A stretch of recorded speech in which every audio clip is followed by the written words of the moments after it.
आज इस कार्यक्रम में हमारी मेहमान हैं एडवोकेट सृष्टि तिवारी। आज एक बहुत ही महत्वपूर्ण विषय पर हम आपसे बातचीत करेंगे। माननीय उच्च न्यायालय उत्तराखंड नैनीताल द्वारा राज्य सरकार को निर्देश दिया गया है कि एक स्वच्छता जागरूकता अभियान चलाया जाए और उसमें जन जन को शामिल किया जाए और श्रमदान के माध्यम से इसमें प्रत्येक राज्यवासी हिस्सा ले, इसको सुनिश्चित किया जाए। एडवोकेट सृष्टि तिवारी, कार्यक्रम में आपका बहुत बहुत स्वागत है। हमारे श्रोताओं को बताएं कि जैसे पूरे भारतवर्ष में स्वच्छता अभियान चलाया जा रहा है और इस ओर लोग जागरूक भी हुए हैं, लेकिन ये जो अभियान माननीय उच्च न्यायालय द्वारा उसके दिशा निर्देश में चलाया जा रहा है, इसके पीछे कोई खास कारण? ये जो प्रोग्राम स्टार्ट हुआ है माननीय उच्च न्यायालय नैनीताल द्वारा, ये बेसिकली एक PIL के माध्यम से हम लोग के संज्ञान में आया। एक PIL दाखिल हुई थी 2021 में उच्च न्यायालय में, जिसका मेन उद्देश्य ये था कि जो आजकल हमारे वातावरण में जो प्लास्टिक का यूज हो रहा है वो बहुत ही खतरनाक है और उससे हम कैसे बचेंगे, तो उसी की रोकथाम के लिए एक PIL दाखिल हुआ था।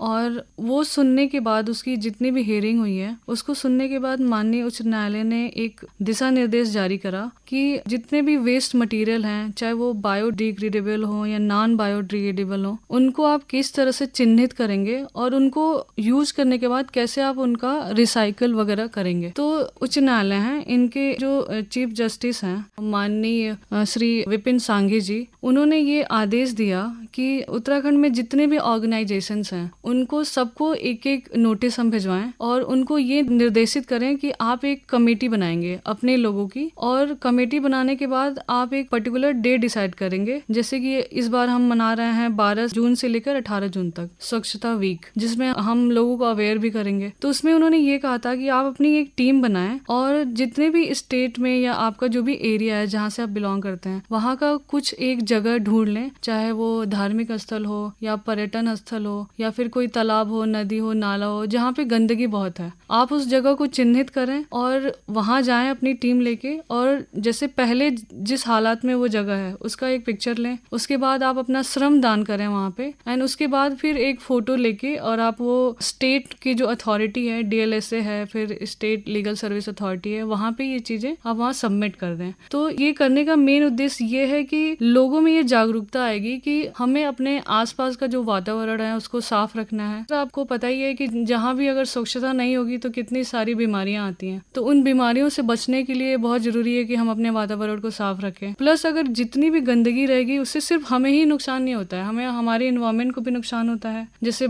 अभी बारिश का मौसम है पर बारिश नहीं हो रही है, फिर जो जानवर हैं वो भी वेस्ट मटेरियल खा लेते हैं, जैसे प्लास्टिक खा लेती हैं आजकल गायें। अभी मैंने न्यूज में सुना था कि एक गाय प्लास्टिक खा के और मर गई। वो बाद में उसको ऑपरेशन जब हुआ था तो पता चला था उसके पेट से 6 किलो प्लास्टिक निकला था। तो ये सब जितनी भी चीजें हैं जो हम यूज करते हैं, प्लास्टिक वगैरह, ये एनवायरमेंट के लिए बहुत ज्यादा हानिकारक है। तो इन सब चीजों को देखते हुए इस जनहित याचिका में माननीय न्यायाधीश ने बहुत ही गहरी संवेदनाएं भी जताई और ये भी बोली कि ये हमारा ही मुख्य काम है कि हम कैसे लोगों को जागरूक कर सकें। तो उन्होंने ये जिम्मा लिया कि हम जैसे हम लोग जुडिशरी के एक पार्ट हैं, तो अगर हम सबसे पहले ये एक एग्जाम्पल सेट करें अपने लोगों के बीच कि हम आए रोड पे और हम अपना एक श्रम दान दें, जिससे लोगों को लगे कि जुडिशरी आई है रोड पे और वो कर रही है सफाई। तो अगर हम सबसे पहले शुरू करेंगे तो फिर सारे लोग भी हमें देख के करेंगे। तो माननीय मुख्य न्यायाधीश श्री विपिन सांघी जी और उनके जो साथ के हैं वरिष्ठ न्यायमूर्ति मनोज कुमार तिवारी जी ने अपनी खंडपीठ में ये निर्देश दिया कि हम 18 जून को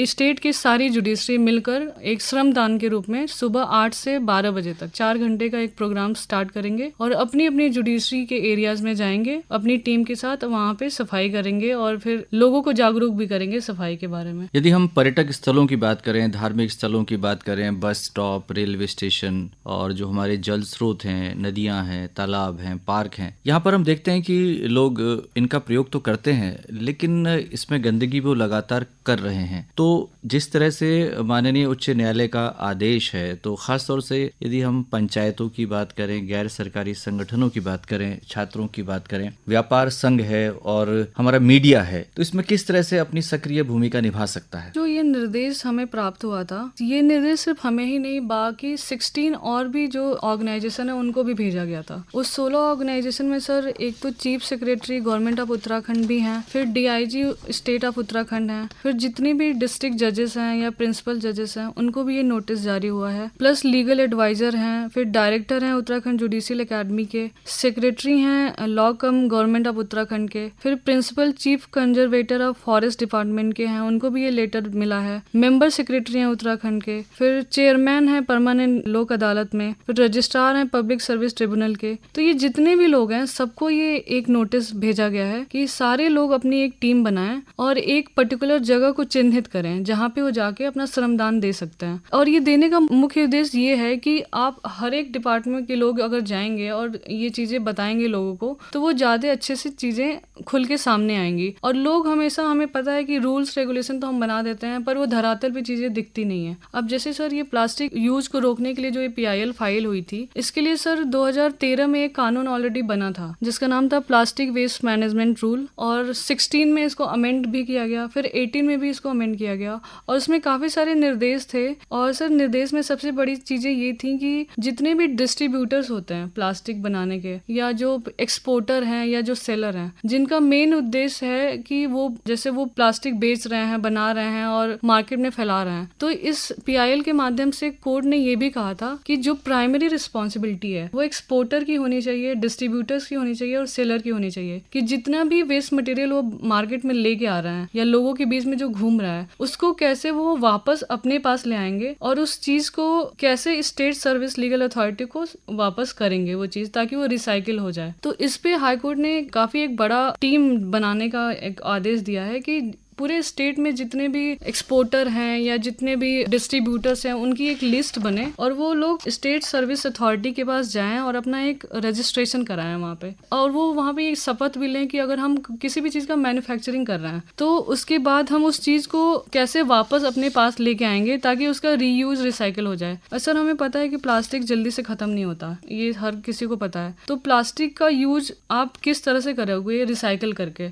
तो इसमें माननीय हाईकोर्ट ने ये कहा है कि हम स्टेट हाईवे अथॉरिटी को ये लेटर भेजेंगे कि आप जो रोड्स बनाते हैं, तो जो भी रोड्स होता है आप उसमें प्लास्टिक का यूज कर सकते हैं, क्योंकि प्लास्टिक कहते हैं कि 30 साल तक वो गलती नहीं है, खत्म नहीं होती, तो उसको हम किसी ऐसी जगह यूज करें ताकि उससे हमें कुछ फायदा भी हो सके। तो इसमें सबसे पहली रिस्पॉन्सिबिलिटी जो कोर्ट ने दी है वो डिस्ट्रीब्यूटर्स को दी है सर, डिस्ट्रीब्यूटर्स को, मैन्युफैक्चरर्स को, क्योंकि प्लास्टिक वगैरह का जो यूज होता है वो कई जगह बहुत डिफरेंट चीजों में भी होता है जो कंपल्सरी भी है, एकदम से खत्म नहीं कर सकते, लेकिन अगर नहीं कर सकते खत्म तो कम से कम आप उस चीज को बेचने के बाद कुछ ऐसा नियम बनाइए जिससे कि वो चीज आपके पास वापस आ जाए। तो हाई कोर्ट ने सर इस PIL के माध्यम से कुछ ऐसे पॉइंट्स नोट कराए हैं जिसमें ये कहा है डिस्ट्रीब्यूटर या जो भी मैन्युफैक्चरर हैं उनको ये बोला है कि आप अपनी एक टीम बनाओ और लोकल जो बॉडीज हैं जैसे ग्राम पंचायत हो गई या फिर अर्बन लोकल बॉडीज हो गई या विलेज पंचायत के पास जितने भी बॉडीज हैं, आप वहां पे जाके ये बताओ कि जितने भी जैसे कूड़ा बीनने वाले लोग हैं या कोई भी ऐसा बंदा जो ये चाहता है कि वो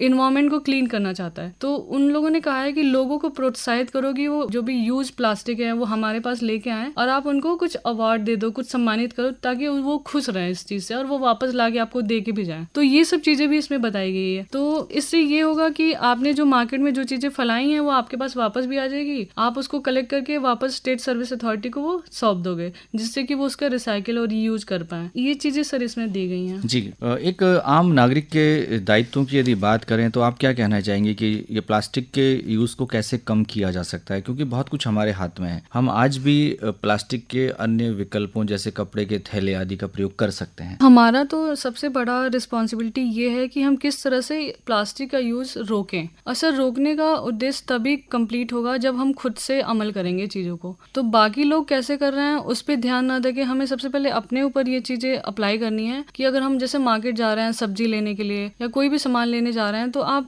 कपड़े का थैला लेके जाएं, या आजकल कागज के भी थैले बन रहे हैं, आप उसे लेके जाएं। जैसे पहले के ज़माने में हम लेके जाते थे, पहले प्लास्टिक का यूज ज़्यादा नहीं होता था, तो आप कपड़े के थैले लेके जाते थे, आप उसमें सामान लेके आएँ। इवन आजकल कंपनीज भी नॉन बायोडिग्रेडेबल बैग्स यूज कर रही हैं, जिसको आप आसानी से गला सकते हैं, ख़त्म कर सकते हैं। तो अगर हम सबसे पहले अपने आप को जागरूक करें और वो बैग्स अगर हम मार्केट में लेके जाएंगे और उसमें सामान लेके आएंगे तो कुछ हद तक हम खुद भी रोक सकेंगे इन सब चीज़ों को। प्लास्टिक पूरे हमारे जो पारिस्थितिक तंत्र है, जो हमारा इकोसिस्टम है, उसको प्रभावित करता है और ख़ास तौर से प्लास्टिक कचरे को जलाने से जो जहरीली गैसें निकलती हैं वो भी हमारे पर्यावरण को प्रदूषित करती हैं। इससे कई बीमारियां भी हो सकती हैं, जैसे कि आपने बताया कि जानवर भी प्लास्टिक खा लेते हैं। इसके साथ साथ प्लास्टिक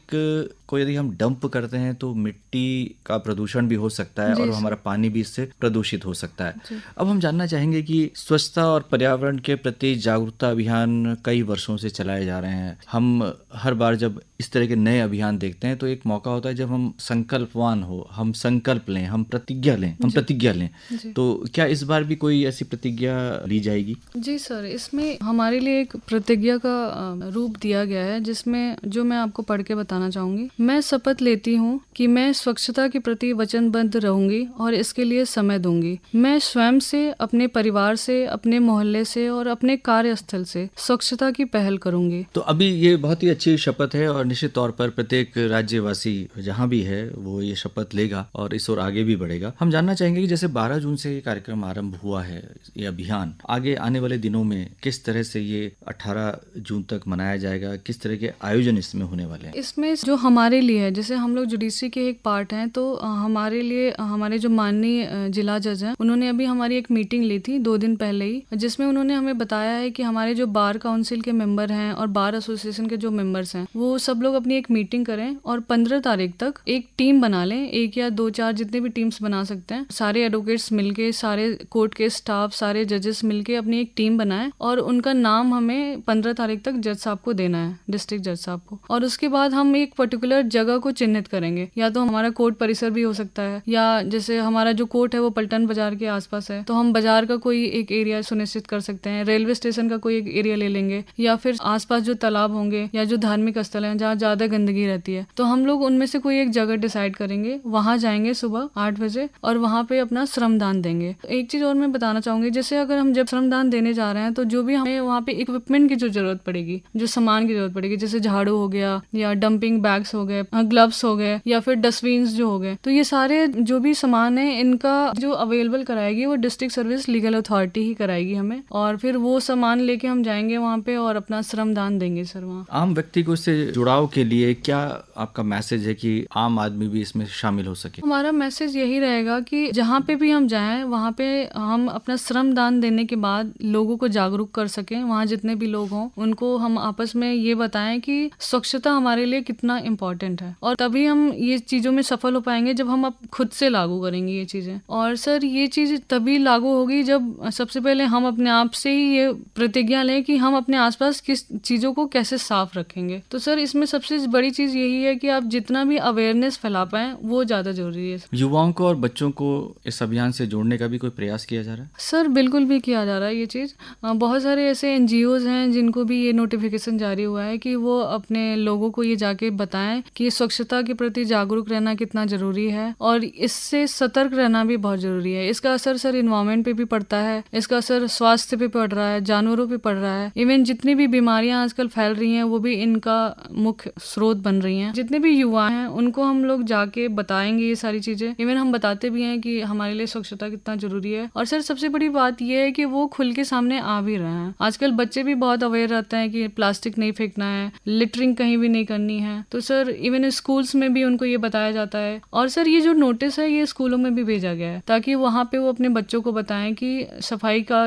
कितना महत्व है और वो कैसे आपको अपने आसपास की चीज़ों को साफ रखना है। जो माननीय उच्च न्यायालय ने जो भी ये स्टार्ट करा है प्रोग्राम, ये सर एक बहुत ही बड़ी मुहिम के तौर पे स्टार्ट हुआ है पूरे स्टेट ऑफ उत्तराखंड में। और सर मुझे लगता है कि ये चीज़ बहुत सफल होने वाली है क्योंकि काफ़ी स्ट्रिक्ट भी रहा है नैनीताल हाईकोर्ट इस चीज़ को लेके, और जो भी हमारा स्टेट ऑफ उत्तराखंड है उनको बहुत ही स्ट्रिक्टली ये बताया गया है कि आप अपने हर एक कर्मचारी को, अपने हर एक ऑर्गेनाइजेशन को ये लेटर भेजिए और पूरा स्ट्रिक्टनेस के साथ आप ये सब चीज़ें फॉलो करवाइए। क्योंकि सर रूल्स तो बहुत पहले से बने हैं, एक्ट भी बहुत पहले से है, इवन हमारा जो इन्वायरमेंट प्रोटेक्शन एक्ट है 1986 में बन गया था। तो सर ये जितने भी रूल्स हैं सारे उससे ही गवर्न होते हैं, और कोर्ट ने कहा है कि अगर हम खुद अवेयर नहीं रहेंगे तो फिर हम इन्वायरमेंट को कैसे बचाएंगे। तो यही सब देखते हुए जुडिशरी खुद आएगी 18 को सड़क पे, और खुद वो अपना श्रमदान देंगे और फिर लोगों को जागरूक करेंगे कि वो भी अपना श्रमदान दें और चीज़ों को साफ रखें। एडवोकेट सृष्टि तिवारी जी, आपने बहुत ही महत्वपूर्ण बातें इस स्वच्छता जागरूकता